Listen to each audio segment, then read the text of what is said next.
Boa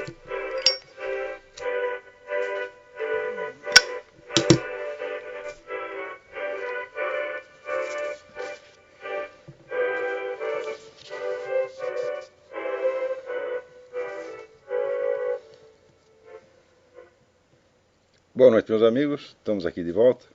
Como sempre, começamos invocando a Santíssima Virgem Maria e o Santo Padre Pio de Pietrelcina, para que roguem a Deus que nenhuma injustiça se cometa nesse programa. Queria lembrar a vocês que de 7 a 12 de maio eu vou proferir aqui em Colonial Heights, Virgínia, o curso Conhecimento e Moralidade. Vocês podem encontrar o programa do curso no meu site www.olavodecarvalho.org. Inscrições e informações com o senhor Eduí, telefone 041-9974-4443.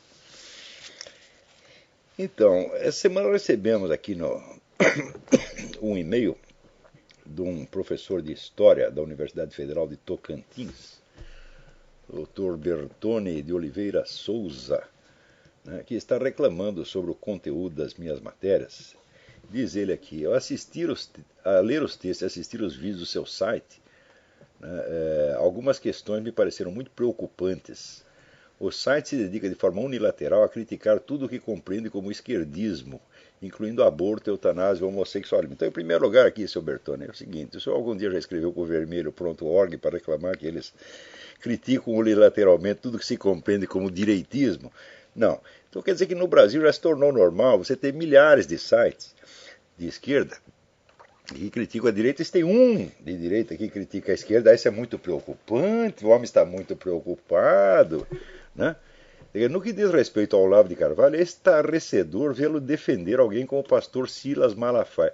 O que quer dizer o seguinte, o pastor Silas Malafaia só pode ser atacado, ele não pode ser defendido, né? Isso quer dizer que a imprensa inteira tem que ser descer o cacete unanimemente no sujeito e ninguém pode dizer uma palavrinha a favor dele, mesmo em casos onde ele esteja manifestamente correto, como nesta acusação espúria e boboca, aliás, que um promotor fez a ele, de que, ao dizer que a Igreja Católica tinha que cair de pau naqueles que, vamos dizer, que fazem chacota do cristianismo, né? O promotor entendeu que cair de pau significa agredir fisicamente, quer dizer, fazendo de conta que não entende. Quer dizer, eu não posso defender o Silas Malafaia nem neste ponto. Isso não quer dizer que o Silas Malafaia esteja certo em tudo, ou que não mereça ser criticado sobre certos aspectos, mas toda pessoa que pode ser criticada publicamente também tem de poder ser defendido, ou você não sabe disso? Parece que ele se escandaliza de que não haja uma unanimidade total, né? E ainda reclama de que nós falamos mal unilateralmente. Quer dizer que falar mal unilateralmente do pastor Silas Malafaia está certo, né? Ora, pensa um pouco, rapaz. Volta para a escola, vai aprender. Hein? Daí diz isso. Ou pior ainda, afirmar num de seus artigos a idoneidade de Francisco Franco. Eu digo, olha, meu filho, vai estudar. Você estude a vida pessoal dos famosos ditadores de direita, como Francisco Franco, o Pinochet, ou o Castelo Branco, o Médici. Dá uma olhada na conduta pessoal deles e depois compara com a conduta pessoal desses que você adora, que você é um puxa-saco de Fidel Castro, de Mao Tse-tung, essa coisa. Vai ver, Mao Tse-tung era um estuprador de meninos e meninas, né? Stalin a mesma coisa. E aqueles que não aceitavam ir para a cama com Mao Tse-tung morriam. Dá uma olhada na conduta pessoal e vê. Quer dizer, eu não sou nenhum puxa-saco de Francisco Franco, mas, olha, desse ponto de vista, pelo menos do ponto de vista da moralidade pessoal, não há comparação possível. Agora, Francisco Franco também não pode ser defendido nem nos pontos onde ele é obviamente melhor que os outros. Tem que ser a crítica unilateral. Ou seja, a unilateralidade de esquerda deve predominar e não pode ser contestada nem num pequeno site da internet. É isso que você pensa, seu Bertone. Quer dizer, é isso que você transmite aos seus alunos? Né? Quer dizer que a idoneidade, a honestidade consiste na unilateralidade da esquerda, que não pode ser contestada, não pode ser desafiada jamais. Quer dizer, é esta história que você ensina para eles, ó rapaz, o desgraçado. Tá certo? Daí disse a ele, ora, ele escreve errado pra caramba, é um analfabeto, isso deixa de levar em consideração a memória traumática que a sociedade espanhola guarda da ditadura franquista, chegando a manifestar seu protesto contra uma das instituições que mais apoiou a Igreja Católica quando da última visita do Papa àquele país. Sociedade Espanhola. A sociedade espanhola ainda é maciçamente católica. E quem protestou foi lá meia dúzia de organização de esquerda. Ou você não é capaz de comparar, ou você acha que qualquer gritaria de esquerda representa a sociedade espanhola? Pois você, esquerdista, é especialista nisso, em usurpar a voz dos outros. Né? Você organiza lá 5 ONGs, né? Paga com o dinheiro do Jorge Soros, faz um barulho e diz, isto é a sociedade civil. Aí vocês fazem isso o tempo todo. Daí, como historiador, você não é historiador coisíssima nenhuma, você é um professor de história, você não escreveu nenhuma obra historiográfica que mereça atenção, você é incapaz de escrever a história de um time de futebol. Né? Como historiador, não posso deixar de notar outras absurdidades históricas, como na afirmação de Olavo de Carvalho, de que houve mais distribuição de renda na ditadura militar brasileira do que em anos recentes. Você estudou as estatísticas da época e de hoje? Não, não estudou. Então, o que o sujeito faz é o seguinte, é típica reação de esquerdista. Quando ele vê uma coisa que o desagrada, ele expressa, né, a sua perplexidade, o seu escândalo, o seu espanto. E ele fica tão espantado que ele não precisa argumentar contra o outro. É assim, você expressa o seu espanto de maneira a dar a impressão de que o que você está falando é tão óbvio que não pode ser discutido. Porque se começar a discutir, você vai se dar muito mal. Então você chega e diz, é muito preocupante, estou aqui chocado. Né? Ora, você está, como é que diz, fazendo teatro. Você não é capaz de discutir comigo, mas nem 5 minutos, rapaz. Eu, como historiador, você não é historiador merda nenhuma, porra. Olha aqui, eu não sou historiador profissional, mas eu pelo menos participei da equipe de uma obra monumental sobre o Exército na História do Brasil, em 3 volumes, né, publicada pela Biblioteca do Exército. Então, eu tenho alguma obra historiográfica da qual, como diria o Lula, eu posso me gambar. E você? Você escreveu a história de uma escola de samba, rapaz? Então, aqui, maior ainda, silenciar sobre a participação da sociedade no governo Goulart. Participação da sociedade no governo Goulart? Eu sei que a sociedade brasileira, esta assim, em peso, saiu às ruas na maior manifestação pública que já houve, para pedir a derrubada do governo Goulart. E apoiar o golpe militar. Isso aconteceu, ou você não sabe, você não é capaz sequer de consultar a mídia da época, rapaz. E se você pegar manifestações como as diretas já, foi fichinha perto do que aconteceu na época. Vai estudar um pouco, rapaz. Né? Em termos recentes, os colunistas, nas propostas de reforma agrária e educacional que foram podadas pelo golpe. Reforma educacional, olha, eu conheço, por exemplo, a história da Universidade de Brasília. E se não fosse depois entrar o professor Azevedo lá para botar ordem na putaria que os caras tinham arrumado, essa universidade já nem existiria mais. Os colunistas parecem ignorar completamente os efeitos da crise econômica nos países ricos, como o aumento do desemprego. Como? Nós falamos disso o tempo todo. Né? E a crise econômica foi causada por gente como você. Foi causada por esse pessoal que sobe no governo e quer legislar e controlar tudo. E criaram leis que forçavam os bancos a emprestar dinheiro a quem não podia pagar. E fizeram isso porque isto foi um plano esquerdista concebido por discípulos do Saul Alinsky já na década de 50, com a ideia de que se você forçasse, né, a Previdência Social e os bancos a conceder mais direitos do que estavam concedendo na época, haveria a destruição, quer dizer, a Previdência Social ia ruir, os bancos iam ruir, ia criar uma crise econômica. Essa crise foi inteirinha montada por gente de esquerda. Você nunca ouviu falar na estratégia Cloward Piven, você nunca leu isso aí, você não sabe nada a respeito, moleque. Moleque mesmo, menino analfabeto. E vem se meter com professor, que é isso? Ser professor da Universidade do Brasil não significa nada, porra. Né? O site silencia grosseiramente sobre os problemas da concentração de renda no capitalismo. Concentração de renda no capitalismo? Faz favor, porra. Concentração de renda existiu na União Soviética, existiu na China, porra. Na China tem até hoje, Quer dizer, porque o Partido Comunista concentra a renda na sua mão. Quer dizer, concentração de renda supõe que você tem uma autoridade, tá certo, que controla a economia. Tá certo? E daí, só quem tem acesso ao governo, só os amiguinhos do governo é que se beneficiam disso. E isso é exatamente o que vocês esquerdistas fazem, porra. Você pega o anuário da Heritage Foundation, que é o índice de liberdade econômica no mundo, e você veja, compare lá os números. São números oficiais da ONU e de outras instituições que mostram para você onde tem melhor distribuição de renda é nos países capitalistas, não nos socialistas. Nos socialistas não tem distribuição de renda nenhuma, tem trabalho escravo. Ou você não sabe disso? Agora ele fala isso como se fosse uma coisa que não precisa ser discutida, não precisa nem ser provada, é autoprobante, né? Também é curioso que os artigos sobre a América Latina têm como preocupação central fazer apologia das ditaduras militares que graçaram no continente, minimizando o impacto sobre suas vítimas quando comparados ao stalinismo e ao maoísmo. Como minimizar? O impacto foi menor, foi incomparavelmente menor. Você não vai poder comparar um Pinochet, e muito menos os nossos ditadores militares, ao Fidel Castro, tá certo? Ou a qualquer ditador de esquerda no mundo. Não é que nós estamos minimizando, nós estamos dando os números que estão registrados historicamente ou você não sabe? Você vai querer comparar as 3 mil vítimas do Chile, do governo Pinochet no Chile, com os 70 milhões da União Soviética, os 70 milhões da China? Você vai querer comparar? Sou eu que estou minimizando? Quer dizer, eu que estou fazendo o número 3 mil ser menor do que 70 milhões? Ou você não aprendeu aritmética? Como minimizar? É questão de ter um pouco de senso das proporções, seu idiota, vagabundo, palpiteiro do caralho. Vai lá enganar seus alunos, a mim não. Em um dos seus programas, Olavo fala da visão ideológica, que ele define como abordar um assunto defendendo apenas o lado que interessa à pessoa, chamando a atenção para os problemas advindos desse tipo de abordagem. Ao que eu pergunto, essa crítica não deveria ser aplicada ao próprio site, seu colunista, e à forma como as matérias são selecionadas e redigidas? Olha aqui, primeiro, o site foi feito para compensar a hegemonia esquerdista. Então nós não temos, vamos dizer, que dar aos esquerdistas, no nosso pequeno site, a chance que eles não nos dão na Folha de São Paulo, no Estadão, no Globo, em parte alguma. Então o que nós estamos tentando é criar, vamos dizer, pelo efeito de contraste, um mínimo de equilíbrio nessa discussão.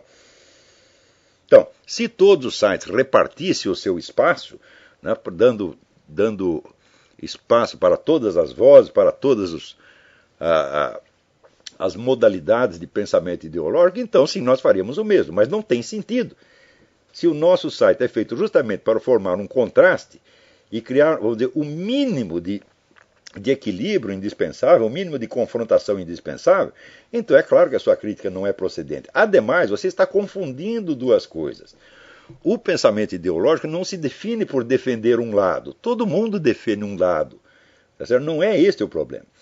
O problema da abordagem ideológica é que ela proíbe, ela veta a possibilidade de você levantar outras perspectivas. Não necessariamente perspectivas que se opõem a ela politicamente. Porque o simples fato de você equacionar a questão nesse tema, tem aqui uma direita e tem aqui uma esquerda e tem que ter os dois lados. Isso aí, cientificamente, é bobagem. Quer dizer, a confrontação de ideologias opostas não tem nada a ver com a confrontação de várias hipóteses científicas. Ou você confunde as duas coisas.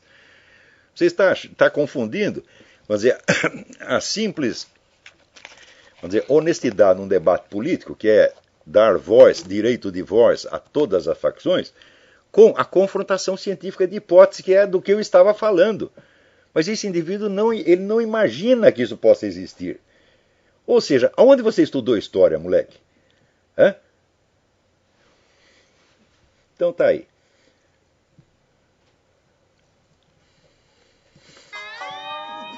Isso é só mais um bobão que vem se meter no que ele não entende. O pior é o seguinte, professor universitário no Brasil é quase tudo assim. Enquanto isso, chega aqui a notícia de que o Barack Obama, que está louco para controlar a internet, seguindo, aliás, a orientação da ONU, é um plano que vem da ONU, quer dizer, trata-se de controle mundial da internet, e não só nos Estados Unidos, ele pegou este projeto da ONU e vai tentar impô-lo aqui nos Estados Unidos mediante decreto administrativo, ou seja, a coisa não vai passar pelo Congresso.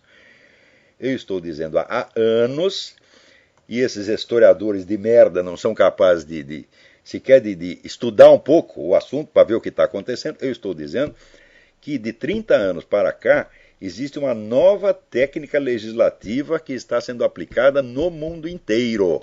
E esta é coisa que vem com orientação da ONU mesmo.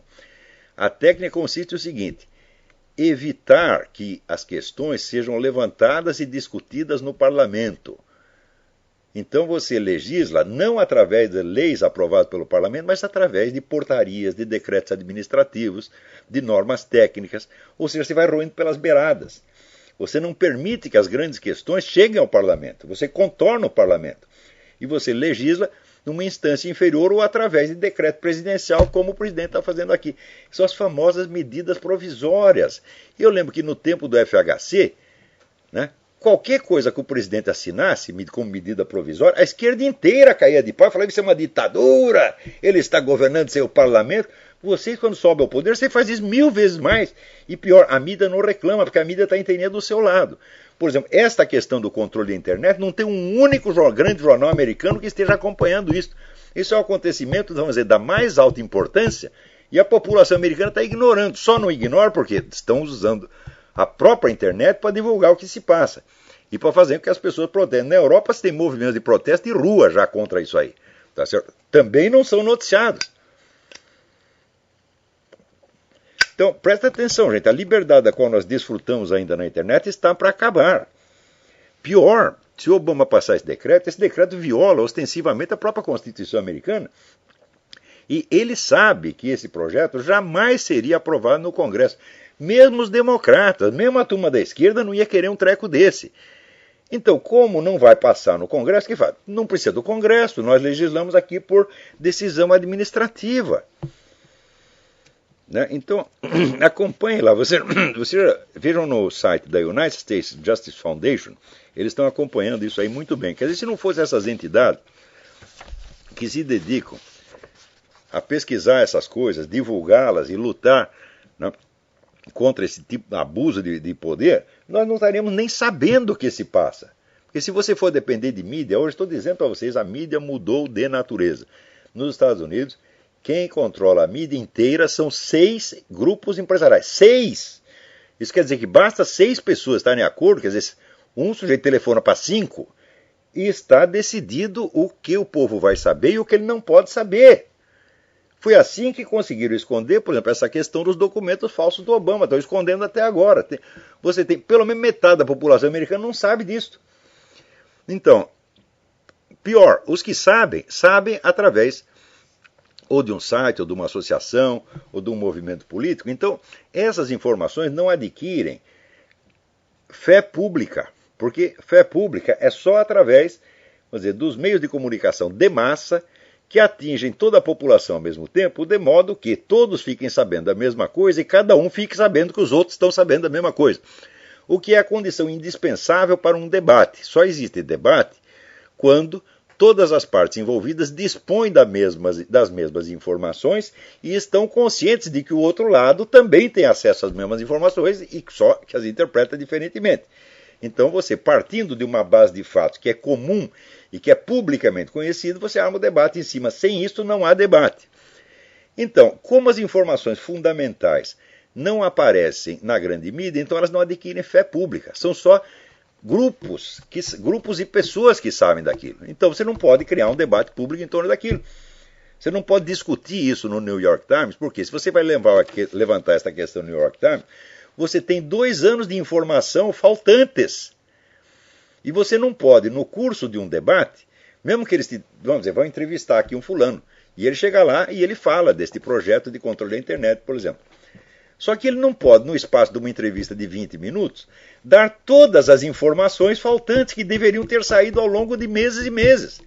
Então o sujeito entra no debate com total desvantagem. O outro lado está falando de coisas que todo mundo sabe e, portanto, os argumentos dele adquirem aos ouvidos do público uma credibilidade imediata, baseada na fé pública das informações com as quais ele conta, as informações nas quais ele se respalda. E o outro lado não, ele teria que dar o argumento e mais as informações faltantes, tudo ao mesmo tempo. Eu mesmo já fiquei nessa situação. Por exemplo, quando eu digo aqui, né, olha, no tempo da ditadura, houve uma ascensão social maior do que nos últimos anos. Olha, eu digo isso porque eu estudei. Então, eu tenho as informações e sei que a coisa foi assim. Só que é o seguinte, essas informações nunca apareceram na mídia. Ao passo que o oba-oba em torno do Fome Zero, etc., está na mídia o tempo todo. Então, se vai fazer um debate, eu vou debater com o seu Bertone. Embora o seu Bertone seja um analfabeto, ele entra no debate com uma vantagem. Os argumentos que ele diz se respaldam em informações que todo mundo tem. Ao passo que eu tenho que dar os meus argumentos e mais 2 ou 3 ou 10 anos de informações faltantes, num espaço de 10 ou 15 minutos. Então, a coisa é moldar. Quem controla o fluxo de informações controla o fluxo dos debates também. E isso é justamente o que se chamou a técnica da espiral do silêncio. Quer dizer, você reduz uma facção, um partido, uma corrente, uma pessoa, tá certo? Ao estado de mudez, porque ela não pode nem começar a se explicar. Porque todas as informações em que se basearia os argumentos dela estão faltantes. E não pode. Veja, um lado entra falando com base em informações que todo mundo já conhece, que está cansado de repetir e que toma como verdadeiras. O outro lado entra com informações novas que ele tem que comprimir em 10 minutos e que em 10 minutos não pode adquirir a credibilidade das informações que foram repetidas ao longo de meses. Então, aquilo que a gente fala soa estranho. E quando soa estranho, sempre aparece algum idiota de um Bertone ou outro para dizer, isso é chocante, isso é absurdo. Por quê? Porque ele raciocina baseado na mídia e não na informação especializada que ele, como historiador, teria obrigação de ter. Então, no Brasil, vamos dizer, um debate, não há diferença entre debate popular e debate erudito, porque não tem erudito. Você entra na Universidade Brasileira, está cheia de Bertones lá. Né?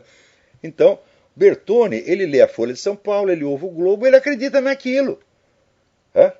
E raciocina baseado naquilo.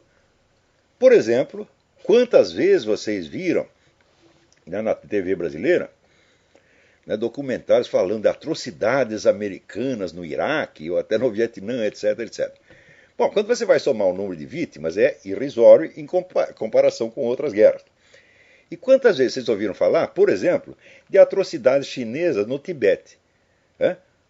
Os chineses mataram 1 milhão de pessoas no Tibete, os russos mataram 1 milhão de pessoas no Afeganistão. Você nunca vê essas imagens.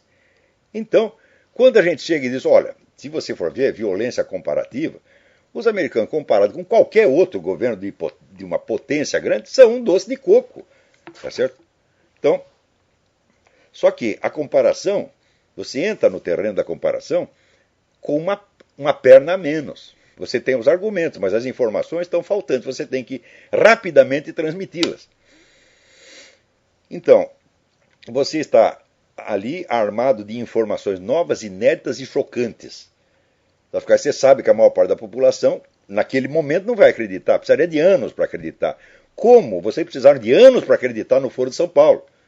Quer dizer, depois de eu repetir durante 16 anos, acabaram acreditando. Só que quando acreditaram era tarde. O Foro de São Paulo já dominava metade da América Latina. Mas no começo, quando eu falava do Foro de São Paulo, sempre apareceu algum Bertone para dizer, mas isso é chocante, ele veio dizer coisas absurdas. Você está entendendo? O controle do fluxo de informações é a maior arma política que existe. E hoje em dia esse controle já está estabelecido de maneira muito firme. No Brasil, a esquerda dispõe do controle completo do sistema de mídia desde o tempo da ditadura militar. Você não tinha um único jornal que fosse dirigido por gente de direita, para não dizer que não tinha nenhum. Tinha a Folha da Tarde, que era a edição vespertina da Folha, que era um jornaleco que vendia 2.000 exemplares por dia. Era só, ali tinha 2 caras que eram puxa-saco do governo, dos quais eu era inimigo pessoal, aliás, que era o Sérgio Paulo Freire, Antônio Ágio Júnior. Tá certo? Eram os únicos direitistas que tinham na direção de jornais na época. O resto, a esquerda controlava tudo.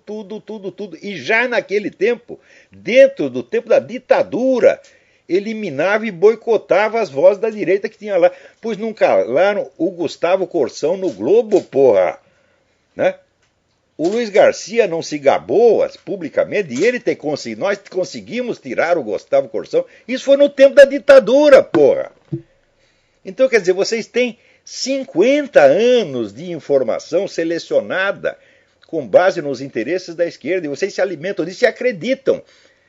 Ora, eu também, se não fosse ter estudos mais especializados, também acreditaria. Só que é o seguinte, eu vou estudar e fico sabendo outras coisas que vocês não sabem. Só que eu entro aí com desvantagem, porque as minhas informações são novas e não têm credibilidade pública automática. Então daí sempre aparece algum Bertone escandalizado, mostrando a sua incultura.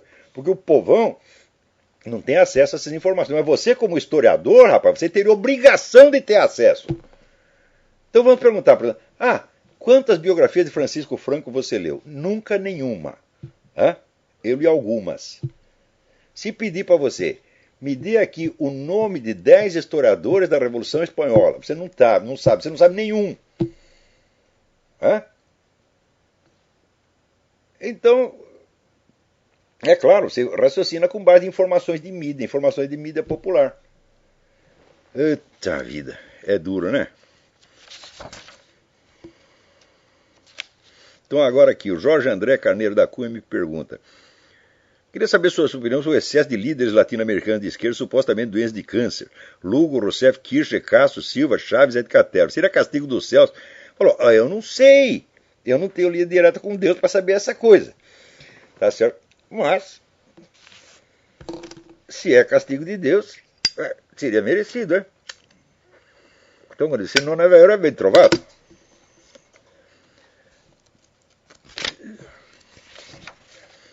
Então,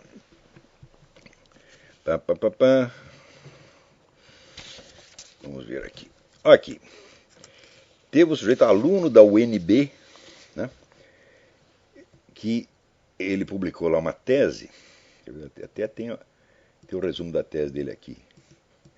A tese repetindo essa bobajada esquerdista de sempre, mas ali na parte dos agradecimentos, ele agradece a várias pessoas e também ele agradece, quer ver que coisa linda?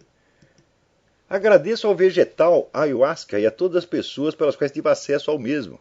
Quer dizer, o cara foi lá, tomou esse negócio, ficou doidão, escreveu a sua tese, então ele agradece, né, a ayahuasca. Então vamos passar a agradecer, né, ao uísque, a maconha, né, a cocaína, tá certo?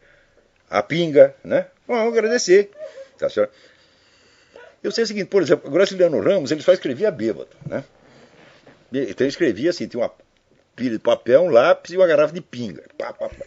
Ele nunca agradeceu a pinga, né? Nos livros lá, você pode ler os romances dele, não tem nenhum agradecimento, né? Agradeço aqui o extrato de manguaça, né? Tal. Que coisa, né? Olha que ponto que nós chegamos. Esse negócio de ayahuasca, né? União do vegetal, essa coisa toda, o governo federal fez uma comissão de alto nível para estudar esse negócio, né? Então eles se reuniram, primeira medida, todos eles tomaram, né, o tal do chá alucinógeno. Bom, daí ficaram tudo doidão e chegaram à conclusão de que aquilo era bom.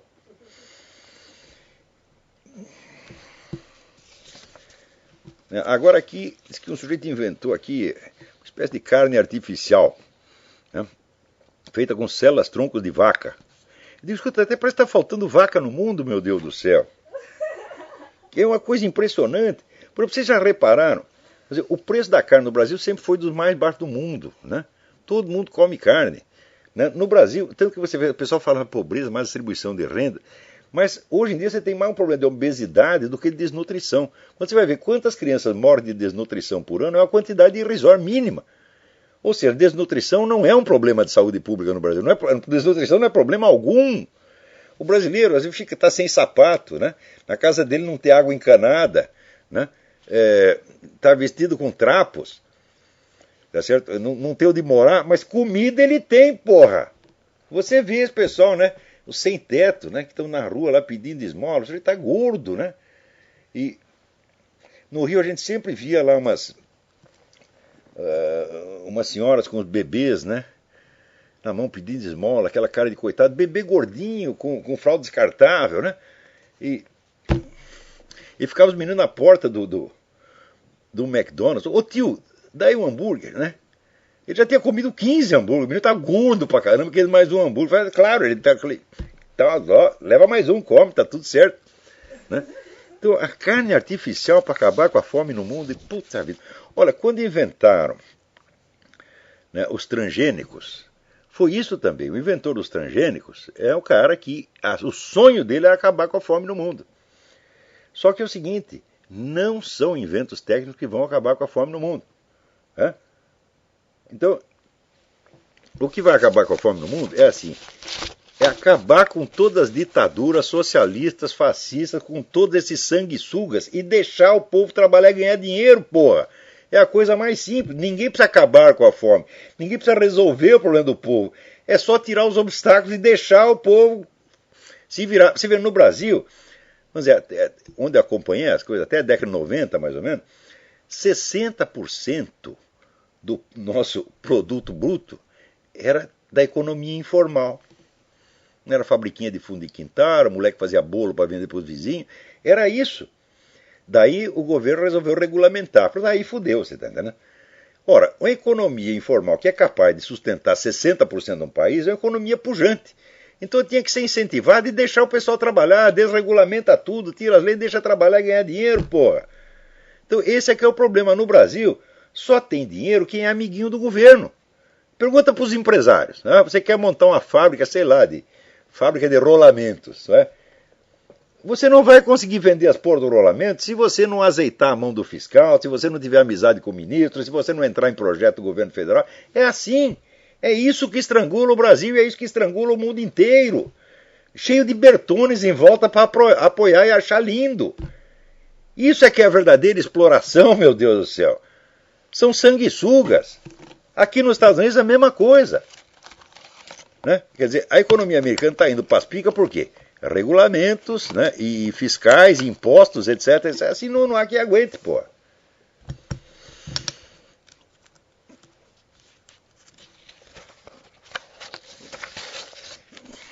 Então aqui, você veja, saiu aí um manifesto dos militares, né?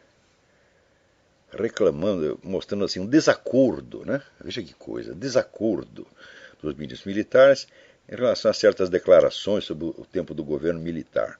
Né? Ora, primeiro desacordo, manifestar desacordo não é assunto para manifesto. Um manifesto tem que ser uma atitude política, não apenas uma manifestação de desacordo. Desacordo é uma questão de opinião. Você tem a sua opinião, eu tenho a minha, eu não concordo com a sua. Isso aí você publica num jornal, dá uma entrevista, mas um manifesto tem que ser uma atitude política. Manifesto não é um artigo de jornal só para você dizer uma opinião. Ninguém faz um manifesto só para dizer uma opinião. Você tem que fazer um manifesto exigindo a retirada da ministra. Hein? Outra coisa, esse negócio de mentir, por exemplo, esse pessoal que mente sobre o Fome Zero, né? Mostrando uma situação econômica melhor do que ela está e omitindo a comparação com os progressos obtidos no tempo do regime militar.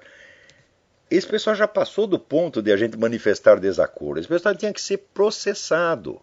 Porque tudo isso aí é propaganda enganosa. Não é uma questão de opinião. Eles estão estão espalhando essas mentiras para obter vantagem política. Ora, se você mente para obter vantagem, você está cometendo um estelionato, meu Deus do céu. Você tem que ser processado. Do mesmo modo como aqueles que mentiram contra a ditadura militar. Claro, a ditadura militar cometeu crimes, mas para cada 100 crimes que se atribui a ela, ela cometeu 3. Os outros foram inventados. Por exemplo, você me mostra alguma vítima de tortura que tenha mostrado lá, exibido um exame de corpo de delito. Nenhuma. É tudo assim. Um suposto torturado diz que viu o outro ser torturado. E o outro diz que o um foi torturado. É sempre assim. Um depõe em favor do outro depõe em favor do um. Isso é mais do que suficiente.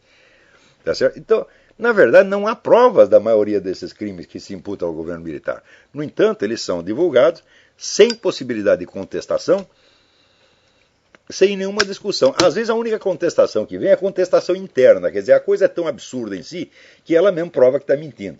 Isso eu mesmo já escrevi vários artigos com exemplos disso aí, casos como aquele sujeito que disse, um soldado que diz, o meu comandante me mandou, né, queimar um monte de documentos comprometedores da ditadura, etc. E eu, como não tive tempo de queimá-los, eu os enterrei. Então, claro que é uma denúncia que se autodesmente, porque você... Quanto tempo leva para você acender um fósforo? Quanto tempo leva para você fazer um buraco de 3 metros? Né? Quer dizer, como ele não teve tempo de acender um fósforo, ele teve que fazer um buraco. Então é claro que o sujeito está mentindo. Aquele famoso caso do Caco Barcelos, que eu denunciei na Globo, no jornal, artigo da Globo, o cara estava evidentemente mentindo, inventou tudo aquilo.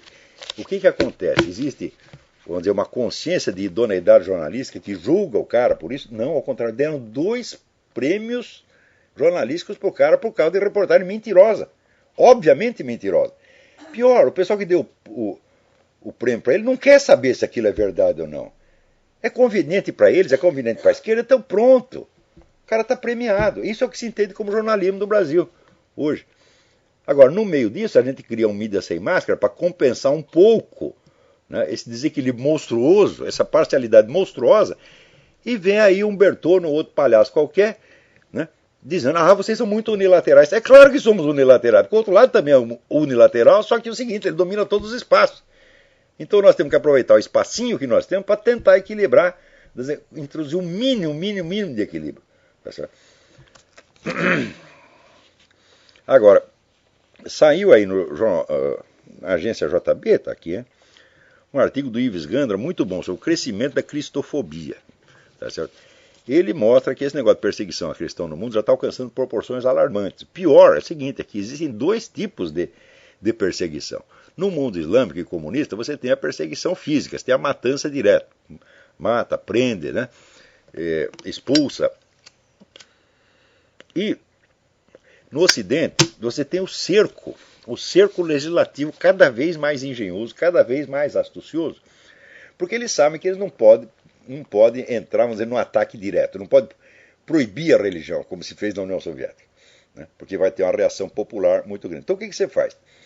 Você cria pequenas legislações e pequenos regulamentos que vão pouco a pouco tornando impossível o culto religioso. Leis que obrigam o indivíduo, o crente, a agir contra a sua religião. Por exemplo, está lá a instituição católica, agora a instituição católica é obrigada a distribuir camisinha e anticoncepcional. E é obrigada a indicar clínicas de aborto. Então você impõe ao indivíduo o dever de violar a sua consciência religiosa. Se ele não violar a consciência religiosa, ele vai para a cana. É uma técnica que já foi usada no tempo da Revolução Francesa, em que eles fizeram um juramento, quer dizer, obrigava o clero a jurar fidelidade a um governo que era antirreligioso, anticristão. E quem não jurava fidelidade era expulso do próprio clero, porque o governo assumiu o controle do clero, de maneira que os padres, todo o dinheiro que eles recebiam para o seu sustento, vinha do governo e não da igreja. O governo tomou todos os bens da igreja, a partir daí ele pagava um salário para os padres. Então, padre virou emprego público. Então é o seguinte, agora ou você jura fidelidade ao governo, ou nós te tiramos do clero. Então, não era uma perseguição em massa, era uma perseguição um por um, que isolava as pessoas, tá certo? E as deixava indefesas contra o governo. Exatamente a técnica que estão usando agora. E estão usando em toda parte. Isso quer dizer, vamos falar o português claro, existe no mundo, em plena execução, um processo de extinção da religião, especificamente da católica. Não dá para esconder mais. É uma coisa uniforme em todo o mundo, as técnicas são as mesmas e a possibilidade de isso ser coincidência é zero. Tá certo? Vocês leiam no livro do Lee Penn, False Dawn, que eu já mencionei aqui, tem toda a documentação do projeto de implantação de uma religião biônica mundial. Esse projeto está em plena fase de implementação. E toda essa gente, Dilma Rousseff, Gilberto Carvalho, está tudo trabalhando para isso. Não se iludam.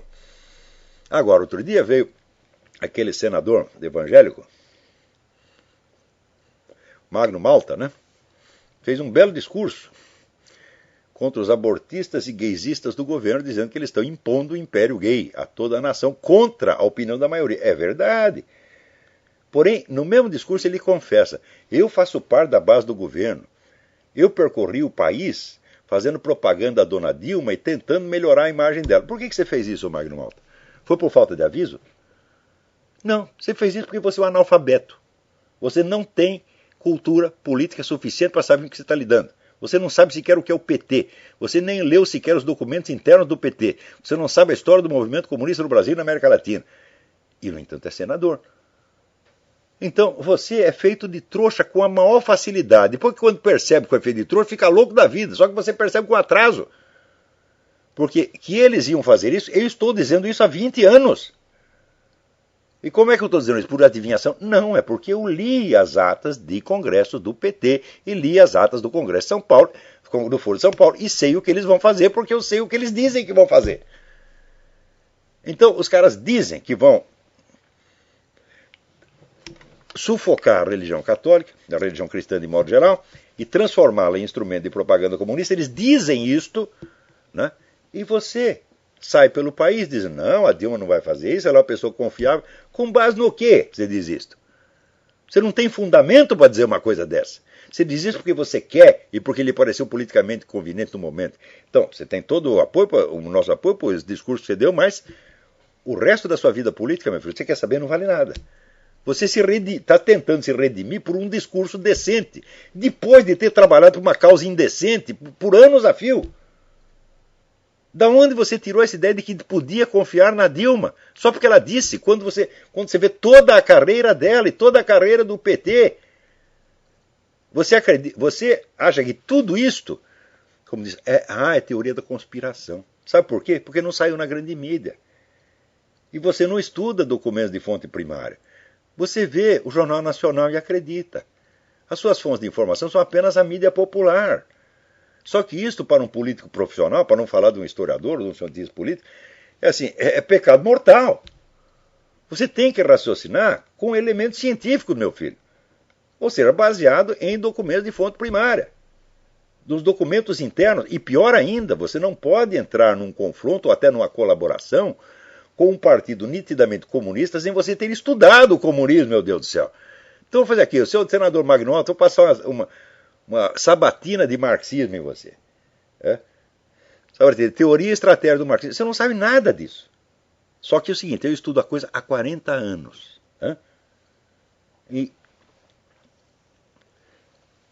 Só que a minha opinião não vale. Por quê? Porque ela se baseia em informações eruditas, informações que não são acessíveis ao povo e que quando você as usa num debate, elas não têm aquela credibilidade automática das mentirinhas que foram repetidas 1000 vezes pela Globo, pela Folha, etc, etc.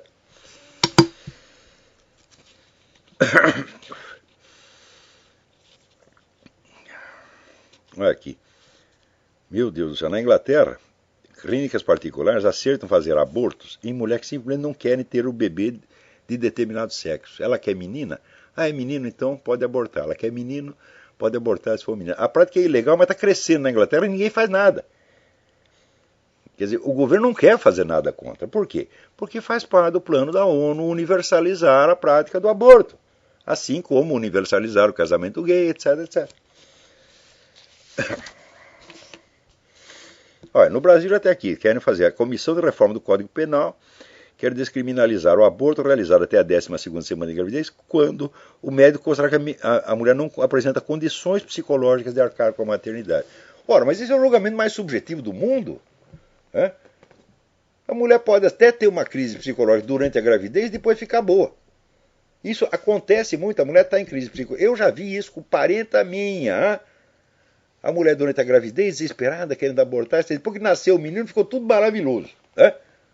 Eu tinha uma aluna que descobriu que o namorado era viado. E falou, e agora o que eu faço? Vou me matar, vou abortar. Eu falei, não, ela é viada, eu tenho... O namorado dele falou, ótimo, você pague 1 e leve 2. Que está reclamando do quê? Tá certo? Levei o negócio pro lado da piada e desconversei e no fim convenci a menina que ela não devia abortar. O garoto hoje tem 23 anos, a mãe está felicíssima. Você está entendendo? Ou seja, a gaysice do marido, do namorado, isso não é pretexto para abortar, meu Deus do céu. Você quer saber? Não é nem pretexto para te separar do cara. Não é... conversa com eles, tudo se ajeita no mundo, tá entendendo? Tem um pouco de paciência com as pessoas, né? Então a mulher pode estar muito desesperada durante a gravidez e depois que nasce a criança sara tudo. Então, agora isso aqui é uma carta importante. Sérgio Luiz Araújo de Souza. Ele diz, no último True Outspeak, o senhor testemunhou sua experiência durante os dias em que esteve acometido de uma pneumonia, onde descobriu influências gnósticas no seu subconsciente. Logo que acabei de escutar o programa, meu filho começou a ficar febril e nos cuidados que tive com ele, tive a oportunidade de tentar fazer o mesmo exercício de meditação sugerido pelo senhor.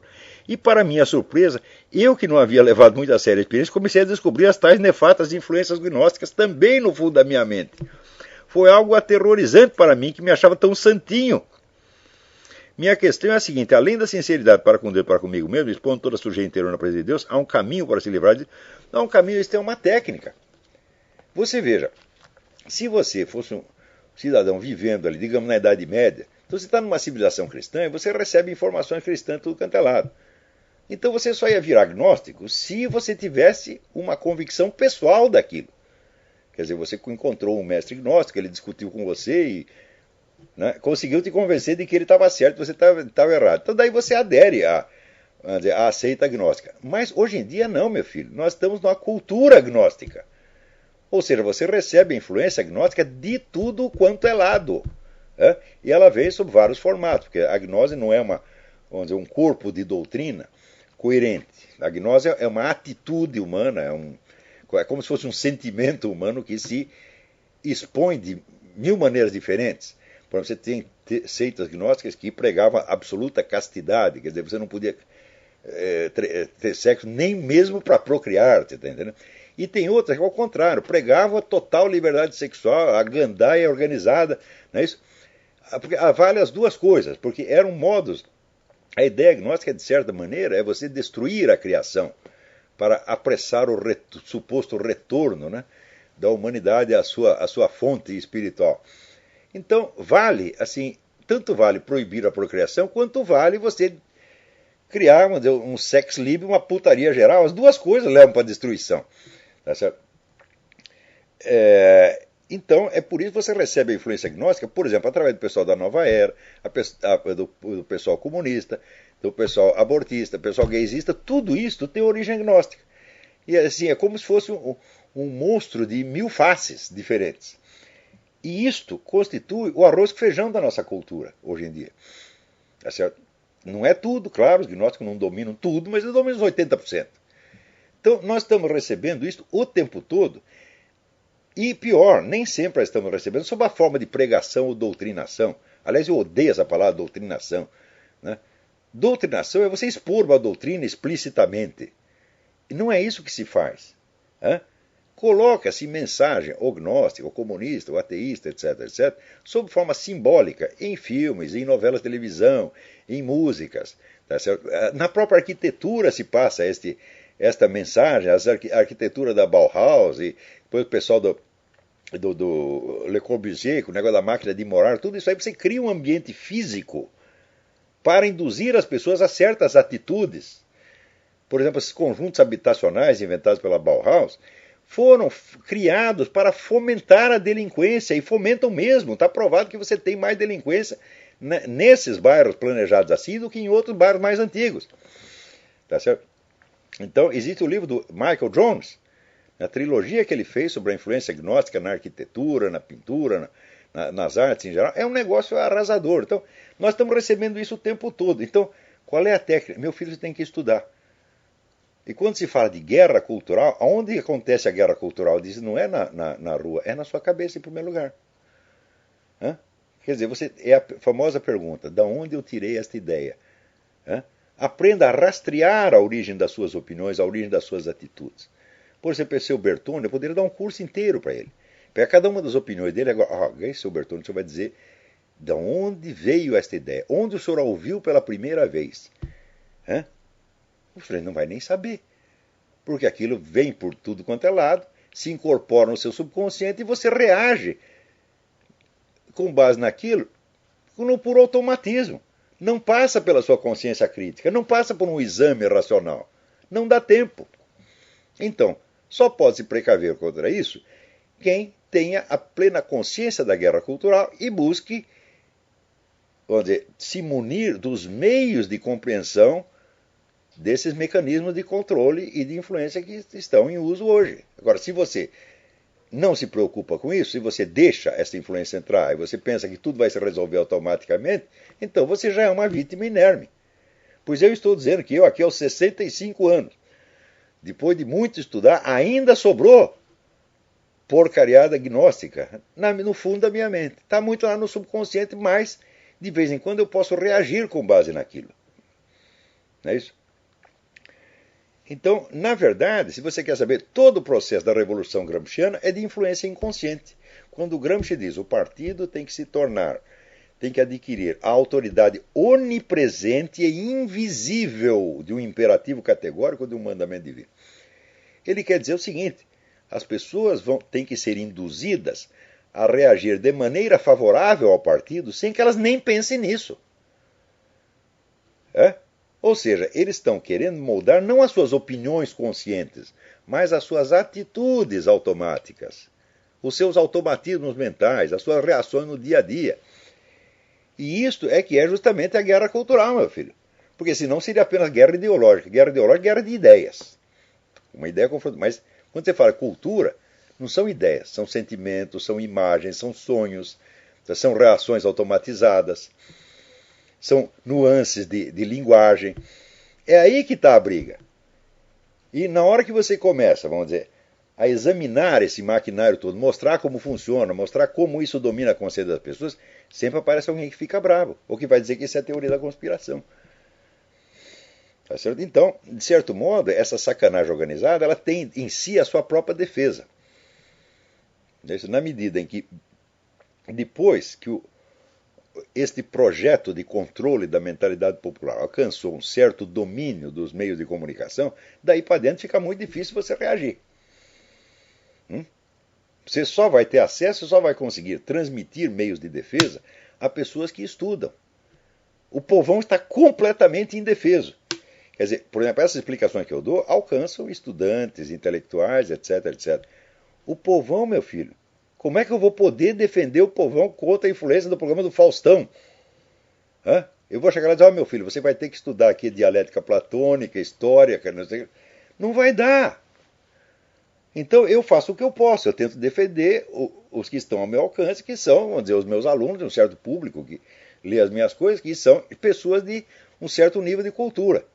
Eu estou em condição de dar para elas os instrumentos, mas como, para dizer, chegar até o povão é quase impossível. Não pode ser uma coisa direta, tem que ser, vamos dizer, através do sistema educacional.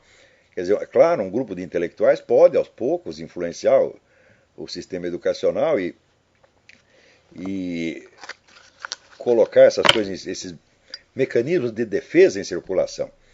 Mas eu às vezes me sinto como um farmacêutico que tivesse descoberto remédios fundamentais. Então, olha, eu tenho a cura para a coisa aqui, mas não tem quem fabrique, porra. Então eu aqui na minha farmácia eu posso fazer 1, 2, 3, 4, mas tem milhões de pessoas doentes, eu não posso fazer nada por elas. Então não é só o problema de você descobrir a fórmula. A fórmula contra a defesa das coisas eu tenho, o meu curso inteiro é um sistema de defesa contra isso. Então, mas eu posso alcançar um número reduzido de pessoas. Não só o número é pequeno, mas o processo de esclarecimento é longo. Você mesmo, Sérgio Luiz, você é testemunha disso. Você viu que você começou a examinar e você viu que tinha lá no fundo das suas ideias, das suas emoções, um monte de reações gnósticas perfeitamente inconscientes, mas que estão lá e que têm efeito sobre a sua conduta. Então, você veja, quantos anos essa porcariada levou para entrar na sua cabeça sem que você percebesse, sem que você parasse para prestar atenção.